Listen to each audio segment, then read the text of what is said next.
und willkommen bei Spring German. Ich bin Denisa. In the German language we have the vier Fälle. They are called Nominativ, Genitiv, Dativ and Akkusativ. In this video you will learn how to tell them apart and when to use every single one of them. Also, at the end of this video we will do a little quiz. But keine Sorge. If you watch this video carefully, it will be no problem for you. Let's start with the first one. Los geht's!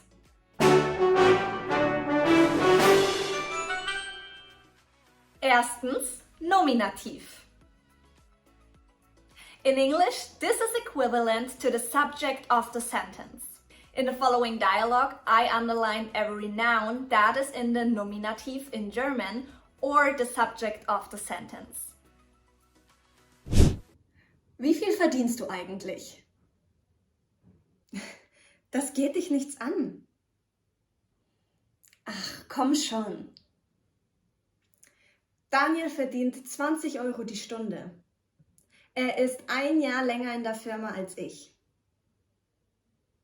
So how do you recognize the first case? The first case is called Nominativ and you can ask wer oder was is doing something. Wer verdient 20 Euro die Stunde? Daniel. Was geht dich nichts an? Das. Here are some other examples. Der Junge sitzt auf dem Stuhl. Wer oder was sitzt auf dem Stuhl? Der Junge. Morgens geht mein Papa zur Arbeit. Wer oder was geht morgens zur Arbeit? Mein Papa. Das Mädchen spielt Fußball. Wer oder was spielt Fußball? Das Mädchen. So remember that the first case is called nominative and is used to indicate the subject of the sentence. Chunk alert! The chunk for today is das geht dich nichts an. It would be hard to come up with a translation because in English it doesn't really make sense. Literally it would be that concerns you nothing. The good thing is that you just can learn this as a whole and you will sound like a native speaker. Also remember that this is an example for the nominative. For more helpful chunks like this, check our free Essential German Chunking Kit. The link is in the description. Zweitens, Genitiv. The second case is called Genitiv and you ask for it with wessen. It's used to indicate a possession or a relationship between two nouns. In English, it's used with an apostrophe and an S, for example, John's car. Let's look at this dialogue. Das ist das Oberteil. Ist es nicht schön? Ja, aber wessen Kleid ist das? Das ist das Oberteil meiner Schwester. Ich habe es mir ausgeliehen. You don't need to know it all by heart, but chunks will help you to remember the right declination.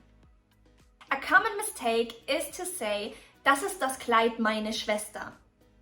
So remember, when the noun is feminine, like die Schwester, you have to add an R to meine. So it's, das ist das Kleid meiner Schwester. When the noun is masculine or neuter, an S is added. Examples for that are: Dort liegt das Buch des Schülers. Wessen Buch liegt dort? Des Schülers. Das ist das Haus meines Vaters. Wessen Haus ist das? Meines Vaters. Das ist das Auto meines Bruders. Wessen Auto ist das? Meines Bruders. Don't forget that we will do a quiz and a summary at the end, so stay tuned. Drittens, Dativ. This case is used to indicate the indirect object of a sentence. It's usually used to indicate the person or thing that is affected by the action of the verb. In English, it's indicated by using the prepositions to or for. For example, I gave the book to him. In German, you ask with wem to get the noun in the Dativ. Mein Geschenk ist fast fertig. Wem schenkst du das Bild? Das Bild schenke ich meiner Schwester. Sie hat bald Geburtstag. Das ist süß. Sag ihr alles Gute von mir. Wem can be translated as whom or who to. This case has to come after verbs like schenken, geben, helfen. It also has to come after other verbs, but you shouldn't learn them separately. Instead, try to learn them in chunks. Here are some examples. Der Vater schenkt dem Sohn ein Buch. Wem schenkt der Vater ein Buch? Dem Sohn. Sie hilft ihrer Schwester bei den Hausaufgaben. Wem hilft sie bei den Hausaufgaben? Ihrer Schwester. Ich gebe dem Kind ein Geschenk. Wem gebe ich ein Geschenk? Dem Kind. Here you will notice that the words with the articles der and das will get an M in the dative. Ich gebe es dem Sohn. Ich gebe dem Hund das Spielzeug. Das Haus gehört dem Vater. While feminine words, which you can determine by the article die, will get an R, or the definite article changes to der. Some examples. Die Blume richtet sich nach der Sonne. Sie hilft ihrer Schwester. Ich spreche von der Mutter. Viertens, Akkusativ. This case is used to indicate the direct object of a sentence. In English, it's usually indicated by using the noun in its base form. For example, I ate the sandwich. In German, you ask for this case with wen oder was. Let's see it in a dialogue. Kommst du zu der Party heute Abend? Ja, ich bringe Kuchen mit. Was bringst du mit? Kuchen. Außerdem rufe ich meine Schwester an. Vielleicht kommt sie mit. Wen rufst du an? Entschuldige, die Verbindung ist schlecht. Meine Schwester. Ah, cool. Ich freue mich auf euch. Here are some other examples in German. Ich esse einen Apfel. Was esse ich? Einen Apfel. Einen Apfel is here in the Akkusativ because it's the direct object of the verb essen. Sie hat das Buch gelesen.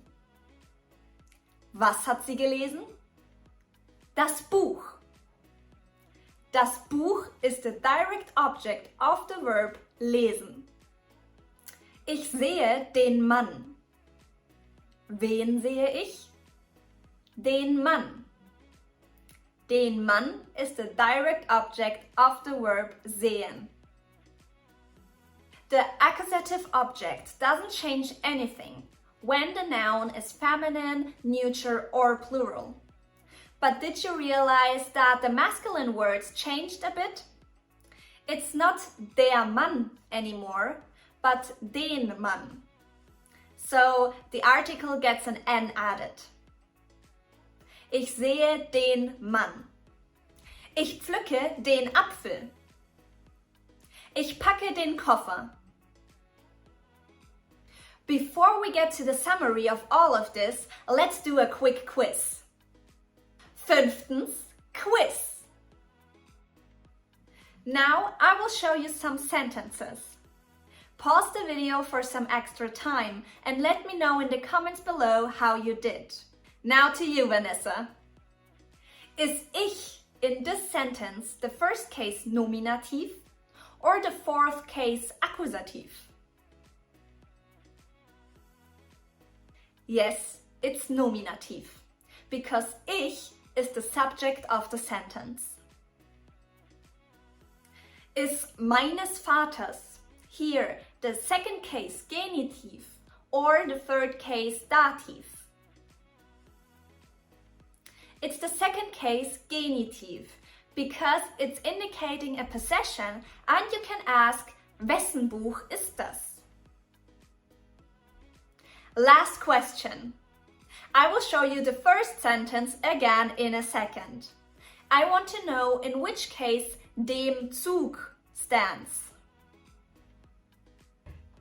Hallo, ich bin heute mit dem Zug aus Berlin gekommen. It's the third case Dativ because it's the indirect object of the sentence. Now let's do a summary. Sechstens, summary. If you have any questions after this, let me know in the comments below.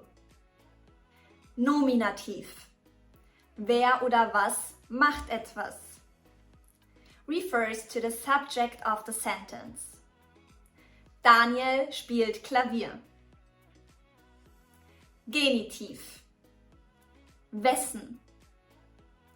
Refers to a possession or a relationship between two nouns. Das ist das Buch meines Vaters. Dativ. Wem? Refers to the indirect object of a sentence. Ich gebe dem Hund ein Spielzeug. Akkusativ. Wen oder was? Refers to the direct object of a sentence. Ich packe den Koffer. If you need to freshen up your knowledge about the articles in German, check this video here. See you there!